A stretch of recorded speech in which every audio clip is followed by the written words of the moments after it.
We are going to continue our series on The Bible Explains, Part 196. Today, we are going to continue our mini-series within the big series of The Bible Explains, entitled Grace-Filled Expressions for Stronger Relationships, Part 3. Let's pray first and let's commit this to the Lord. Our dearest Father in heaven, we are so very thankful for how you have gathered us today. Thank you so much for these beautiful people who came here. Thank you so much also for the beautiful people who are joining us via online. Thank you so much for the wonderful time of praise and worship. We believe that you inhabit the praises of your people, and there is nothing in the world like this. For in your presence, there is fullness of joy, and the joy of the Lord is our strength. We commit to you this time, even this learning time, and it is our prayer that everything that will be said and done only for your glory and for the blessing of everyone. We pray in the name of your Son, our Lord and Savior, Jesus Christ, by the power of the Holy Spirit, and everybody would just simply say, Amen. Palakpakan natin ang Panginoon. Amen. Sa series po na ito ay sinabi ko sa inyo ng simula pa na atin pong pinag-aaralan, binabagtas ang mga simpleng ekspresyon na binibigkas po natin sa pang-araw-araw na buhay. Na kung minsan ay magaang lang nating sinasabi na parang hindi natin naiintindihan kung ano ang dating sa mga taong sinasabihan po natin ito. Tinitiyak ko po sa inyo na ito'y malaking bagay. Ang mga salitang ito'y puno ng biyaya at bigkasin natin ng madalas at maging very intentional po tayo sa pagbigkas ng mga ekspresyon na punong-puno ng biyaya. Nang simulan po natin ang series na ito, Part 1, ay tinalakay po natin ang topic na ito. Thank you. A grace-filled expression of gratitude. Ang ating puso na punong-puno ng pasasalamat, una ay sa Diyos at maging sa mga kinakasangkapat din ng Diyos sa buhay natin, sa paligid natin. Ang ating mahal na asawa, ang ating buong pamilya, ang ating mga kaibigan at maging ang ating mga kabiyaya sa kabuuan na ginagamit silang instrumento ng Diyos upang pagpalain ang ating buhay. Bigkasin natin ng madalas ang ekspresyon, thank you. Because every time we do that, we are expressing gratitude. At ang mga tunay na kay Kristo ay laging mapagpasalamat. Can you say amen? Amen? And we learn that in Christ, I am always thankful. Lagi tayong nagpapasalamat. In fact, nakasulat nga sa Biblia, always give thanks to the Lord. Can you say amen? Amen? Pangalawa ay tinalakay po natin ang you are a blessing to me. A grace-filled expression of appreciation. Sa ating pagpapasalamat, ang pinakapusod nito ay na-appreciate natin ang pagpapala ng Diyos. Tandaan, ikaw ang target ng pagpapala ng Diyos. At upang ang pagpapalang ito'y makarating sa iyo, gumagamit po siya ng mga kasangkapan. Hindi lang tayo nagpapasalamat, ina-appreciate natin ang mga ito. Kaya kung maaari, matutunan natin ang linyang sasabihin natin, you are a blessing to me. You are a blessing to my family. Pagpapala po talaga kayo sa buhay namin. Na pagpapala kaming pamilya, na pagpapala kaming mag-asawa, na pagpapala ako dahil sa buhay mo o sa buhay ninyo. Huwag tayong magtipid sa mga salitang nagiging pagpapala sa iba. Hindi ka naman nagagastusan dyan. Wala hong involved na pera. Pusong bumubulwak sa pagkilala ng pagpapala ng Diyos, kusang tumatagas sa ating bibig. Hayaan nyo lang na lumabas sa ating bibig kung anong mayroon tayo sa puso. Dahil nakasulat sa Biblia, out of the abundance of the heart, the mouth speaks. Today, we are going to talk about another very popular expression. Part 3. We're going to talk about excuse me, a grace-filled expression of politeness and respect. Hindi na masyadong popular ang linyang excuse me dahil maraming mga tao ngayon ang brusko, nanunulak at feeling entitled sa maraming bagay sa mundo. Dahil ang feeling nila entitled sila, wala silang pakundangang magbalya o lumagpas sa linya. O kung minsan, hindi na pinapahalagahan ang mga tao sa kanilang kapaligiran. Hindi po ganyan ang biyaya. Ang biyaya ay banayad. Ang biyaya ng Diyos ay tunay na very gentle and very humble. Can you say amen? Amen. Sometimes, the smallest praises reflect the deepest heart. Saying excuse me is not weakness. It's a gentle strength that shows respect, acknowledges others, and sets pride aside. In a world quick to assert, a simple excuse me is a quiet act of grace. Ibang panahon na po itong ating kinagagalawan. Masyadong marami ang mayabang, brusko, at feeling entitled. Kaya kung minsan nakatapak na ng paa o nakabundol na, sila pa ang galit. Na sa halip ay sabihin, pasensya na, excuse me, hindi ko sinasadya. Di sana walang away. Di sana walang road rage. Di sana walang patayan. Di sana meron pang buhay na mahal sa buhay na makakasama nila sa mga mahalagang araw sa taon na ito.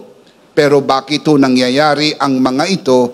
Dahil may mga taong feeling entitled, feeling nila silang may-ari ng kalsada, feeling nila silang hari ng mundo, feeling nila untouchable sila. Kaya dahil puron, nakalimutan nila ang mahalagang ekspresyon na, excuse me po. At yan ay isang grace-filled expression. I want to share with you today the 3 implications of saying, excuse me. Anong implikasyon sa tuwing sinasabi natin, excuse me?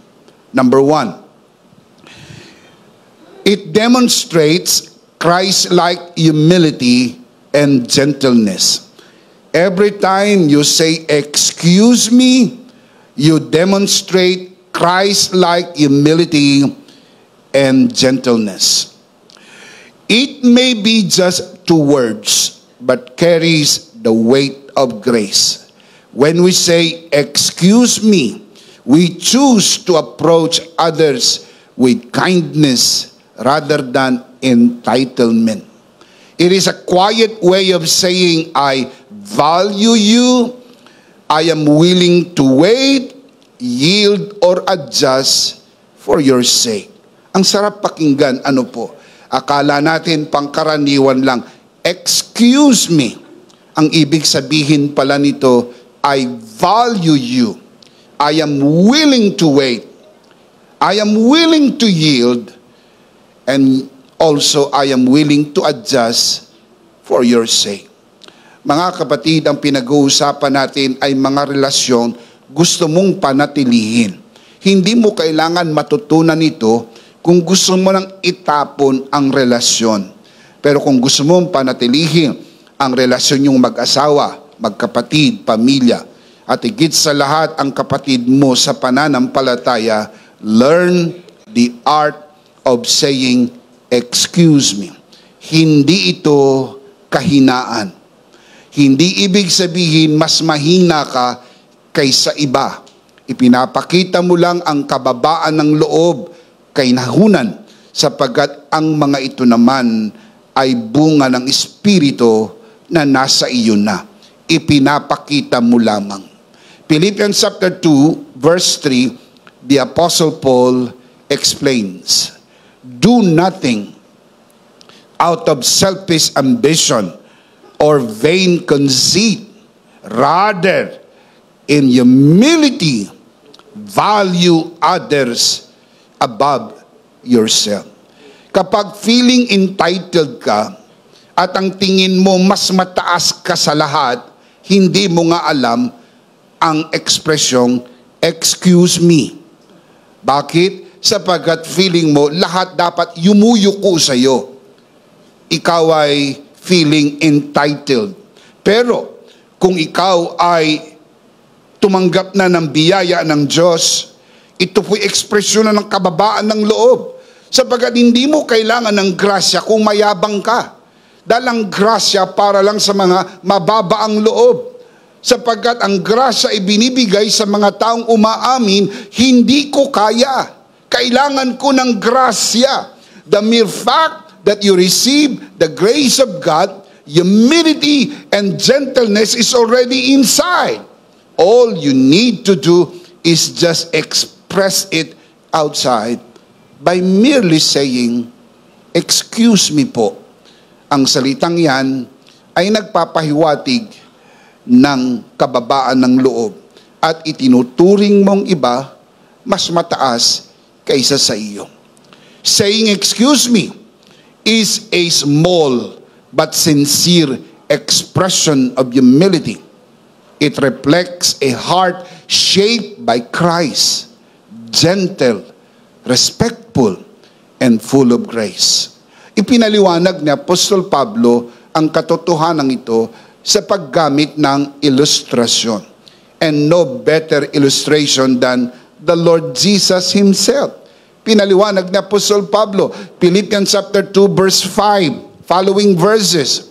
Paul writes, your attitude should be the same as that of Christ Jesus, who, being in the very nature God, did not consider equality with God something to be grasped, but made Himself nothing, taking the very nature of a servant, being made in human likeness, and being found in appearance as a man, what did He do?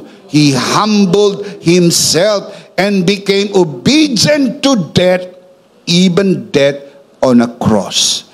Ang larawang ito'y maliwanag pa sa sikat ng araw na naiintindihan po natin ang kababaang loob na ipinakita mismo ng ating Panginoong Hesukristo. No better illustration than Jesus Himself. Siya ang tunay na ilustrasyon ng kababaan ng loob. Ipinakita ito ng Panginoong Jesus sa atin. Ang Panginoong Jesus ay nasa atin. Kailangan nating matutunan namang ito ipakita sa mundo nating ginagalawan. In a world where people often push their way forward, saying, excuse me, shows respect and humility. It is a small way to act like Christ, kind, gentle, thoughtful of others. Hindi brusko, hindi ho mapanakit ng kapwa, hindi po nang babraso at nang babangga. Ang biyaya ay banayad. Ephesians chapter 4 verse 2, the Apostle Paul writes, be completely humble and gentle. Be patient, bearing with one another in love. Not just humble, but completely humble. Number one, when we say, excuse me, it demonstrates Christ-like humility and gentleness. Number two, when we say, excuse me, it respects limitations and feelings. Ang bawat tao ay mayroong limitasyon. Alam mo man o hindi, totoo yun. At alam mo na ikaw ay may damdamin, ang iba mayroon ding damdamin. Kung nasasaktan ka, siguradong nasasaktan din naman ang iba. Dahil parehas sa damdamin ang mayroon ang bawat isa. Saying, excuse me, is not just about being polite, though we should be. It's about honoring the limitations and feelings of others. It means we are willing to pause, yield, and be mindful of what others may be going through. Mayroong limitasyon ang bawat isa. Kung tatawid ka sa ibang limitasyon, kailangan mo ang magpasintabi. Excuse me po. Ang mga anak natin ay mayroong sariling silid kung mayroon man, yun po'y limitasyon. You cannot just go inside without saying, excuse me, pwede bang pumasok? Ang tawag po ron ay respeto. Anak ko lang naman yan. Mali. Sapagkat lumagpas ka sa limitasyon at nagpakita ka ng disrespect. And children learn a lot in what they see. If we want them to learn politeness and respect, it must be seen first in our own house. Because charity begins at home. Respeto, merong limitasyon. Hindi mo yan gamit. Hindi mo yan sasakyan. Hindi mo yan cellphone. Hindi mo yan computer. You must learn to say, excuse me, pwede ko bang gamitin ang iyong sasakyan? Hindi yung lalabas na lang sila, wala na yung sasakyan ko dito. Ginamit pala. Ako naman ang nagbigay nun eh. Tama, maring ikaw nga, pero hindi na ikaw ang may-ari. Ibinigay mo na yan at ang anak mo na ang may-ari o asawa mo na ang may-ari o kaibigan mo na ang may-ari dahil ibinigay mo na. Ang tawag doon, respeto. Kung minsan, over-familiarity breeds contempt. Yung masyado tayong familiar na sa isa't isa, nalalampasan na natin ang mga limitasyon na hindi po tayo nagsasabi, excuse me po. 1 Corinthians chapter 13 verse 4 to 5, the Apostle Paul explains, love is patient. Love is kind. It does not envy. It does not boast. It is not proud. Look at the next verse. It is not rude. It is not self-seeking. It is not easily angered. It keeps no record of wrongs. Hindi po magaspang. Hindi po brusko. Hindi po nambubundol at hindi rin nangbubudol. Ang pag-ibig ay banayad. Can you say amen? Respecting someone's boundaries and feelings reflects the heart of Jesus, who never forced his way in, but always entered with grace, invitation, and compassion. Kaya nga pag hindi ka imbitado, hindi ka dapat pumunta dahil ang tawag doon, gate crosser.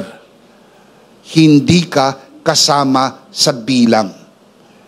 You have to remember, respect limitations. Hindi ka na imbitahan dahil hindi ibig sabihin, hindi nila gustong nandoon ka. Ang simpleng ibig sabihin lang, limitado lang ang budget nila. And on your side, you need to understand. Hindi mo dapat ikasama ng loob. Dapat nauunawaan mo. Dahil nung nag-okasyon ka rin, hindi rin naman po lahat na imbita mo. Dahil kung iimbitahin mong lahat, isasanla mo na ang bahay at lupa mo. Natapos ang okasyon, wala ka ng bahay at lupa.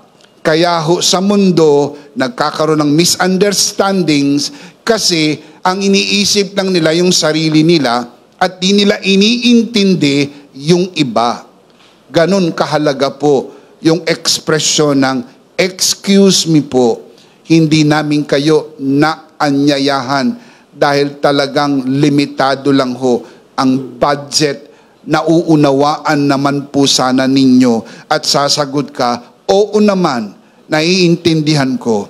At sana maintindihan mo rin, next time, hindi rin namin kayo iimbitahin. Ang tawag dyan, mutual understanding. Kailangan maging banayad. Hindi ho brusko. John chapter 4. Makita nyo po ang story where Jesus did not condemn the woman at the well, but gracefully invited her to drink the living water. Banayad na banayad ang dating. Hindi ho pinwersa ni Jesus ang kanyang sarili. Nagbukas lamang siya ng conversation.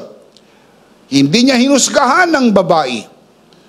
Naunawaan niyang lagay ng babaeng ito at inalok niya na uminom ng tubig ng buhay upang hindi na siya muling mauhaw, sapagkat wika ni Jesus, ang sinuman uminom ng tubig mula sa balong ito ay palaging mauuhaw. Ang sinumang uminom ng tubig na ibinibigay ng Panginoong Jesus, hindi na mauuhaw pang muli, magpakailan, kailan pa man, para siyempre, palakpakan para kay Jesus. Hallelujah! Mark chapter 10. Jesus did not condemn the young rich man, but loved him and invited him to follow him all the way. Although you know the story, he went away sad, but the invitation was given. Mark chapter 10 verse 21, Jesus looked at him and loved him. He did not condemn the man. He loved the man. And he said to the man, one thing you lack. Go, sell everything you have, give to the poor, and you will have treasure in heaven. Then come, follow me. I just wish that the story ended well, that the man followed Jesus. But it was the opposite. The man went away very sad. Mga kapatid, hindi lahat ng imbitasyon ay positibo ang tugon ng tao. Pero hayaan nyo lang na maikintal sa isip ng sino man, sila'y naanyayahan. Dahil mahalaga ang paanyaya ng kaligtasan ay para sa lahat. Walang tinatangi, walang sinisino, para sa lahat. Sapagkat gusto ng Diyos, ang lahat ay maligtas. Can you say amen? Number 2, it respects limitations and feelings. Every time you say, excuse me. Number 3, every time you say, excuse me, it promotes respect and service. Sa tuwing sinasabi mo, excuse me po, ikaw ay gumagalang at nagbibigay ng serbisyo. Saying excuse me is a simple yet powerful way to show respect and consideration for others. It acknowledges their presence and reflects servant's heart by prioritizing others' needs and space. Isipin mo, nasa tabi mo siya. Meron kang kukunin doon. Pilit mong kukunin na wala kang pakialam kung siya'y nasa tabi mo. Sumusubo din siya ng pagkain. Dahil hindi ka nagpasintabi, yung kanyang subo ay imbis sa bibig napunta sa ilong. Pero hindi dapat nangyari kung bago mo inabot yung gusto mong abutin, nagsabi ka ng, "Excuse me po, ako na lang ang walang pagkain, lahat kayo meron. Kukuha po ako ng pagkain." And by saying that, you just respect the person. Kasi yung presensya niya nandoon eh. Kaya madalas sinasabi, hindi mo ginagalang yung presensya ko ah. Kasi alam niyo po, ang bawat presensya ginagalang. Sapagkat ang paggalang sa presensya ng sino man ay isang magandang ugali kasi gusto mo rin na igalang ang iyong presensya. Tandaan po natin, ginagawa rin naman ng mga tao sa atin kung anong nakikita nilang ginagawa natin sa iba. Saying, "Excuse me," is a small act cultivates culture where people honor and serve one another in everyday interactions. Romans 12:10, the Apostle Paul explains, "Be devoted to one another in love." Look at the next line. Honor one another above yourself. See, walang idea ng entitlement. Huwag mong itaas ang iyong sarili sa kanila. Now, hindi po laban ang Diyos sa pagtataas or promotion. Pero hayaan mo ang Diyos ang magtaas sa iyo. Hayaan mo rin ang mga tao ang magtaas sa iyo. Pero huwag mong itataas ang iyong sarili. Because if you put yourselves above others, you feel entitled ka sa lahat ng bagay. Mga kapatid, that will cause a lot of problems in this life. If you honor one another above ourselves, then there will be peace on the earth. Kaya ho, maraming kaguluhan sapagkat lahat po feeling entitled po sila sa lahat ng bagay na hindi naman po totoo. Kaya ho, nagkakaroon ng kaguluhan. Luke chapter 19 shows how Jesus honored and served Zacchaeus, a man despised by society, demonstrating his heart of love and grace. Marami sa inyo kilala nyo na si Zacchaeus. Pero probably, meron ding iba hindi nyo pa kilala si Zacchaeus. Si Zacchaeus po ay nagtatrabaho sa BIR, Bureau of Internal Revenue. Siya po isang tax collector. Noong panahon noon, ito po'y kinamumuhian ng mga tao. Dalawa lang ang tinuturing na chief sinners sa Bible as recorded: prostitute and tax collectors. Ang mga ito ay despised in the society. Ito po ay nilalayuan, hindi kinakausap, hindi po iniimbita, sapagkat ang mga ito ay salot ng lipunan nung panahon noon ang kanilang damdamin, nilalayuan.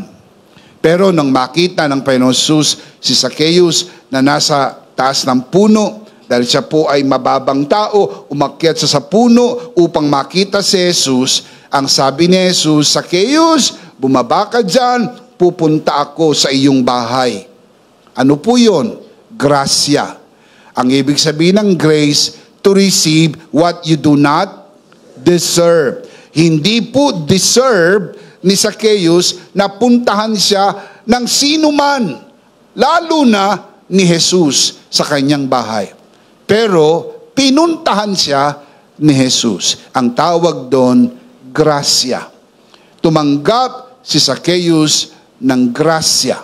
Mga kapatid, ang pagbibigay pansin kay Zacchaeus, ang pagbibigay ng pansin sa kanya ay pagbibigay po ng respeto kahit hindi karapat-dapat respetuhin itong si Zacchaeus dahil sa kanyang estado bilang makasalanan at maniningil ng buwis. Pumasok si Jesus sa bahay ni Zacchaeus, nagkaroon ng malaking hapunan, Pagkatapos ng hapunan, ay sinabi ni Zacchaeus, ang pumosong linya, ang kalahati ng kayamanan ko, ibibigay ko sa mahihirap. At kung ako'y nakadaya ng sinuman, papalitan ko ng ika-4 na ulit. Half of my possessions I will give to the poor. And if I have cheated anybody out of anything, I will pay back 4 times the amount. How did Jesus respond? Nung marinig ito ng Panginoong Jesus, ano ang kanyang naging tugon?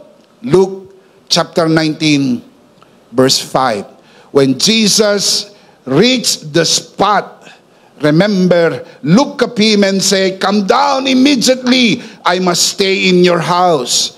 Remember, nagpunta si Jesus sa bahay niya. Narinig niya ang mga salitang ito. At sinabi ni Jesus sa loob ng bahay, "Today, salvation has come to this house."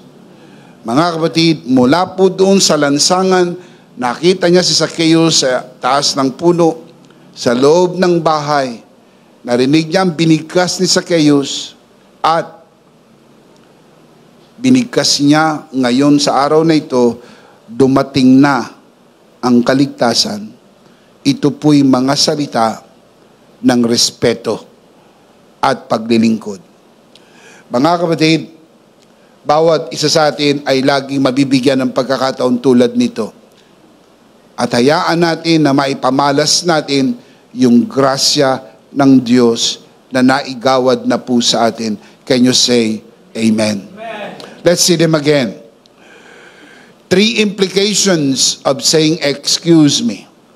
Number 1, it demonstrates Christ-like humility and gentleness. Number 2, it respects limitations and feelings.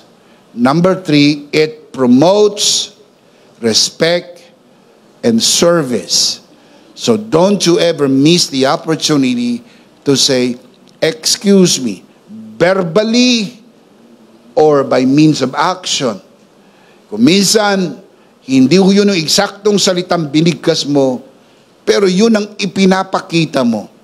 Nagpapakita ka ng kababaang loob, nagpapakita ka po ng kahinahunan, nagpapakita ka ng paggalang sa mga limitasyon at damdamin ng iyong kapwa, at nagpo-promote ka ng respeto at serbisyo.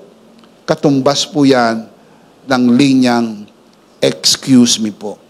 Now, learning this, I want to share with you the life application sa pang-araw-araw nating pamumuhay. Number 1, be intentionally polite every day. Sadyain mong maging magalang araw-araw. You have to be intentional. You have to be more intentional. Be intentionally polite every day. Be intentionally polite every day, as kindness opens hearts and creates opportunity for grace to flow. A simple act of courtesy can reflect God's love and create a ripple effect of peace in every interaction. Let your words and action be a testimony of His grace. Hayaan po natin na bawat araw sa ating mga interaction, sa mga ginagalawan natin, unang-una sa bahay, doon po sa pinagtatrabahuhan, sa eskwelahan, o maging kung saan man tayo matagpuan, maging sa lansangan, maging sa anumang pagkakataon. Kung tayo po ay very intentional na nagpapakita ng politeness, you are showing grace. At hindi dapat mahirap ito sa atin dahil nasa atin na ang biyaya ng Panginoon. Can you say amen? Amen. Politeness isn't just about manners. It's about respecting others, offering grace, and reflecting the love of Christ in every interaction. Let your words and action build others up and bring glory to God. Good manner po talaga yon.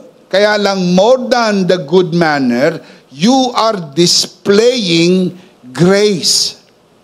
Kaya nga sabi ko po sa inyo, ang mga ekspresyon na ito ay pangkaraniwan sa atin, na hindi natin batid, nauunawaan, na mayroon pala itong implication. And the spiritual implication, whenever you say, excuse me, you are dispensing grace, you are releasing grace, you are offering grace, service, respect to people na dapat makita sa atin. Maring hindi pa tayo perpekto sa bahagi na ito. Pero sabi ng iba, malayo ako dyan. Tandaan, ang lakbaying kay layo-layo nagsisimula sa unang hakbang. At ang unang hakbang ay malaman ito. Hayaan nyo mga katotohanan ito, baguhin ang takbo ng ating kaisipan at maging damdamin natin at maging gawi natin. Upang araw-araw, nagugulat tayo that we are very polite sa ating mga interactions. Ephesians chapter 4 verse 29, the Apostle Paul writes, "Do not let any unwholesome talk come out of your mouths, but only what is helpful for building others up according to their needs, that it may benefit those who listen." Yun pong excuse me po, magbe-benefit yung masasabihan nito. Kasi feeling respected siya. Imagine, binild up mo siya. Maaaring sa bahay na ginagalawan niya ay tinatapak-tapakan lang siya. At pag natapakan ng paa niya, ay pinagagalitan pa siya, haharang-harang ka. Kita mo, kontik na akong matapa. Sa halip na natapakan ay, sorry excuse me. Pero kung minsan ay maraming damdamin ang nasasaktan. Tapos all of a sudden, may mga taong nag-treat sa kanila ng may respeto, dadaan sa pagitan nila o dadaan sa gilid, excuse me po, and all of a sudden feeling respected ka. And you just bless the person. You just release the grace of God in that person. Ipamuhay natin ito. Ito po'y maka-Diyos at maka-Kristiyano at higit sa lahat, puno ng biyaya. Can you say amen? Number 1, be intentional, be more intentional, and be intentionally polite every day. Number 2, create respectful spaces in relationships. Create respectful spaces in relationships. Sa relasyon po, kailangan po merong space and spaces. Rerespetuhin po yon. Kung ayaw niya muna makipag-usap, humingi siya ng space, you have to respect that and wait. Pero hindi, kung minsan gusto natin, ngayon na!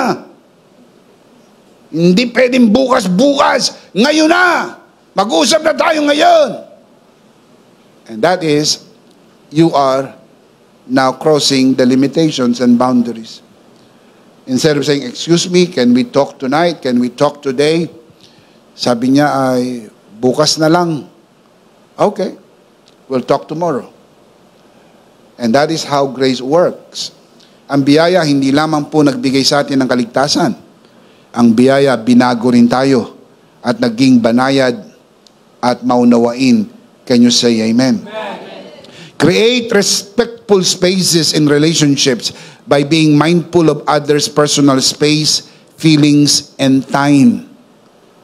Napakahalaga po nun. Mutual respect po yan.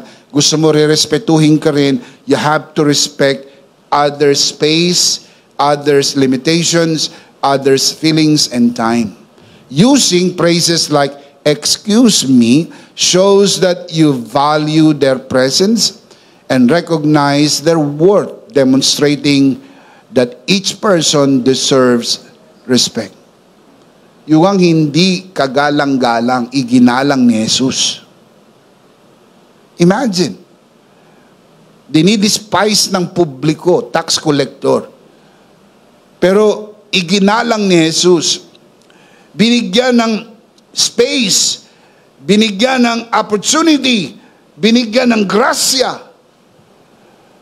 Lalo pa yung mga taong malapit sa puso natin, pamilya natin, mga anak natin, asawa, mga kaibigan, ganun na rin po, pati mga kabiyaya sa loob ng simbahan. Can you say amen? 1 Peter chapter 2 verse 17, the Apostle Peter writes, show proper respect to, come on, what's the next word? To everyone, without exception. Show proper respect to everyone. Eh, hindi naman dapat respetuhin yan eh. Kaya nga, grace eh. Ang grace ibinibigay sa hindi karapat-dapat. Ikaw ba karapat-dapat kang iligtas? Ha? Di ba hindi naman? Pero niligtas tayo. Sa mga ito, ibinigay sa atin yung hindi marapat para sa atin. So kung hindi yan kagalang-galang, igalang mo pa rin. At the very least you can do is imitate Jesus. Nagpakita siya ng respeto sa isang makasalanan, binigyan ng pansin, binigyan ng biyaya. Ganon din sa ating mga mahal sa buhay. Can you say amen?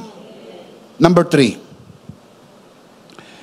Teach and model respect in your home.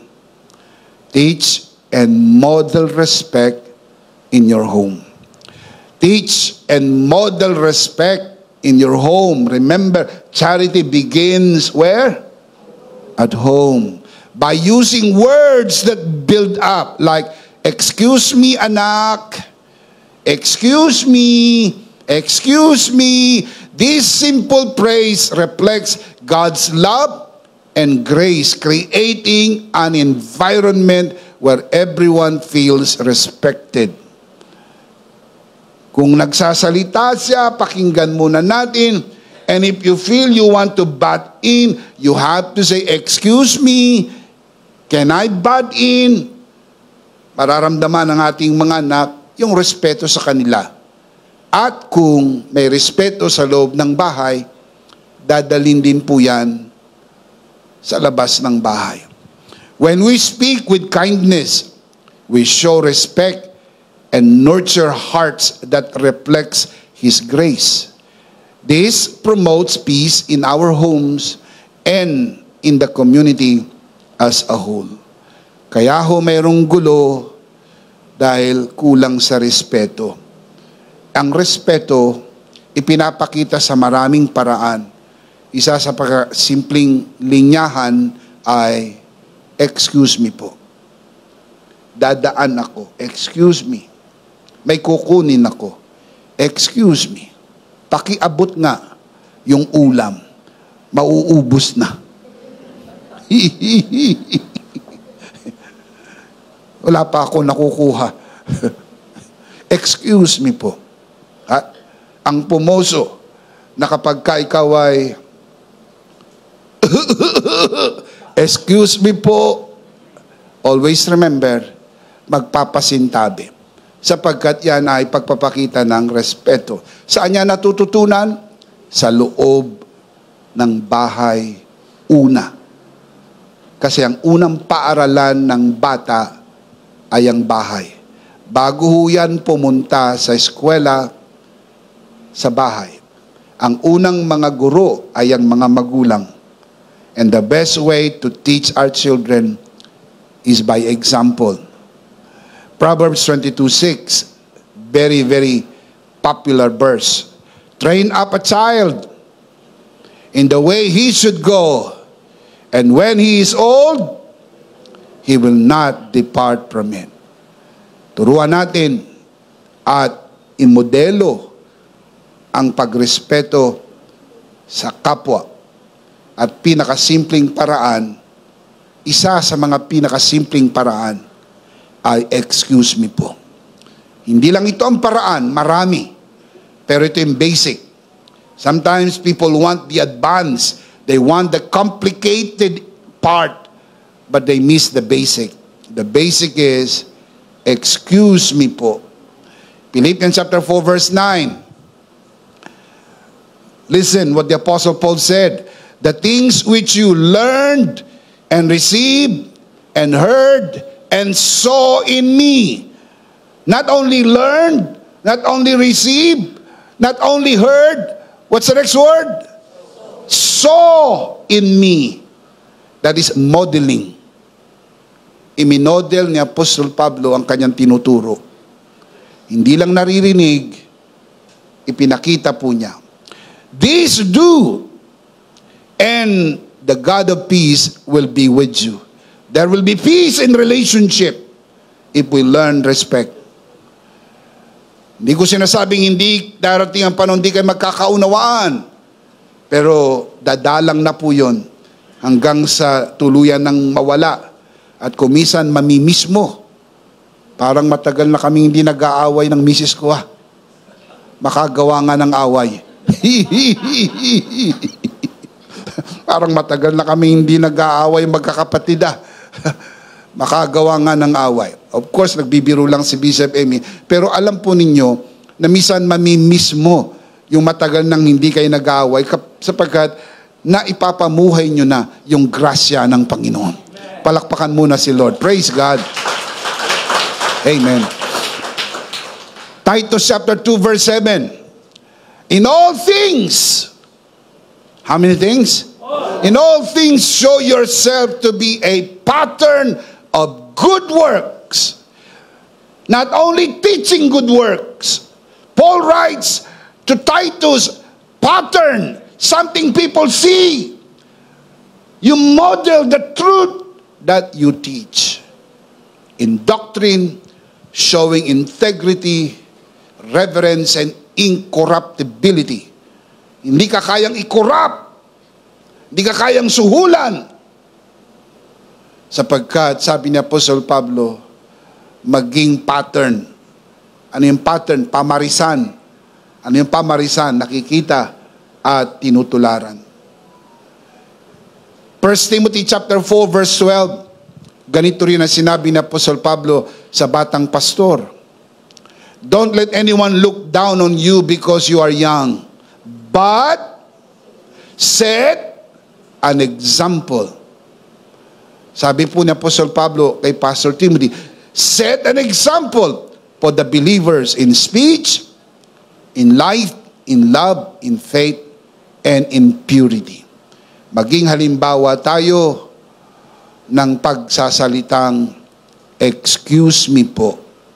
Kasi ang salitang yan ay puno ng biyaya na nagpapahiwatig ng respeto, paggalang sa mga limitasyon at interaksyon ng pakikipagkapwa-tao.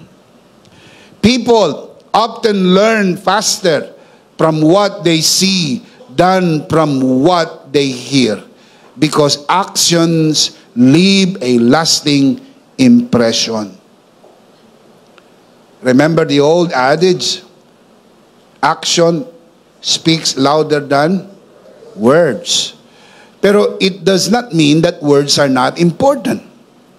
Words are important, especially when they are backed up with actions. Kaya nga sabi ko sa inyo, yung pagsasabi ng excuse me, kung minsan verbal, but most of the time, action. Pero yun din ang idea, yun din ang ramdam ng mga tao sa kapaligiran. Visual examples resonate deeply, showing how principles are lived out. Seeing something in practice makes it clearer and more memorable than just hearing about it.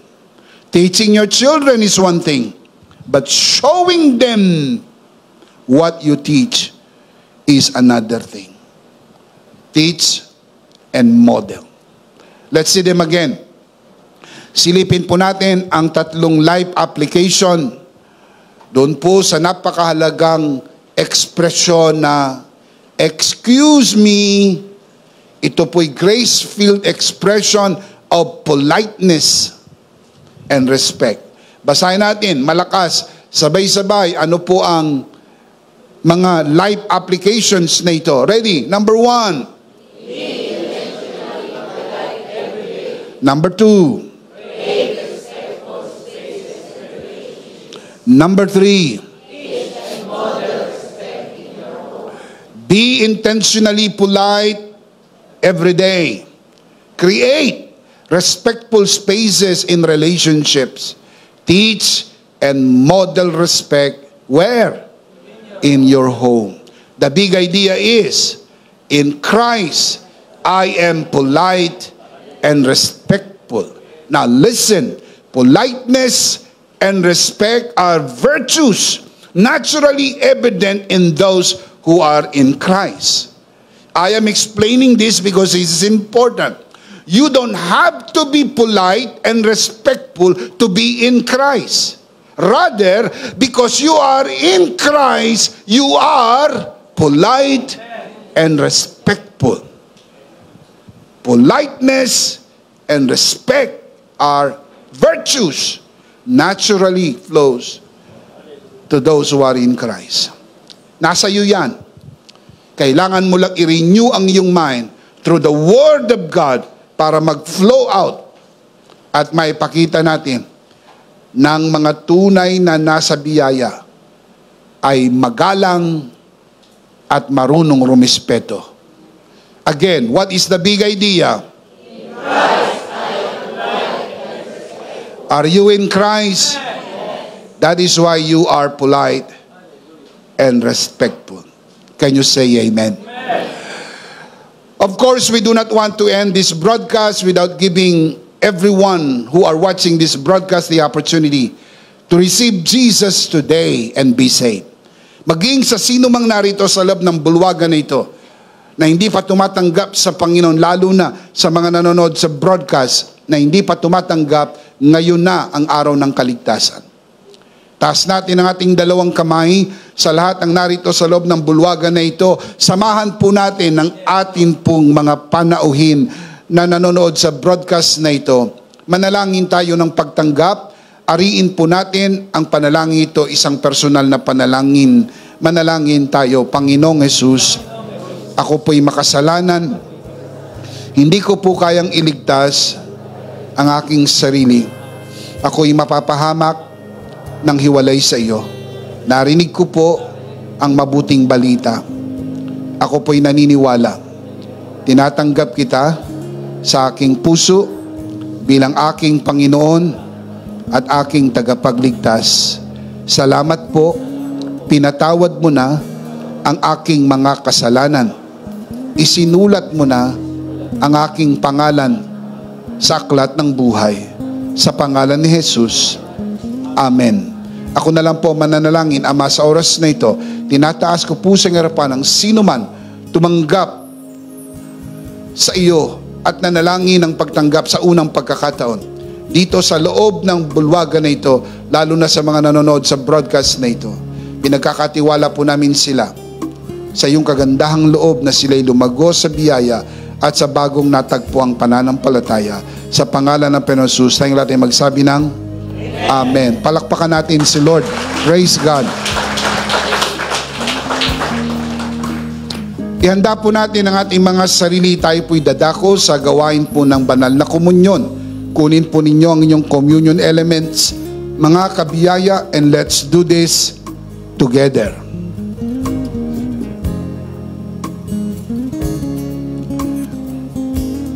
Alright, let's do this together, mga kabiyaya. Ito ang aral na tinanggap ko sa Panginoon at ngayon naman ay binibigay ko sa inyo. Nang gabing siya'y pagkanulo, dumampot siya ng tinapay, kanyang pinagpira-piraso at kanyang sinabi, ito ang aking katawan na pinagpira-piraso dahil sa inyo. Gawin nyo to bilang pag-alaala sa akin. Sabay-sabay po natin gawin.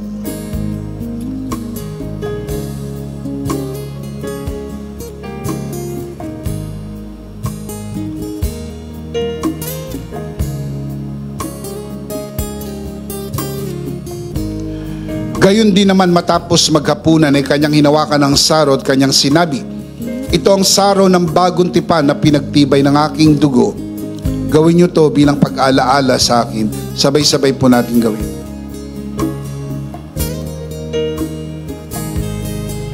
Ate po itaas ang ating dalawang kamay at sumunod po tayo sa panalangin na ito. Aming Ama, maraming salamat po sa aming Panginoong Hesukristo.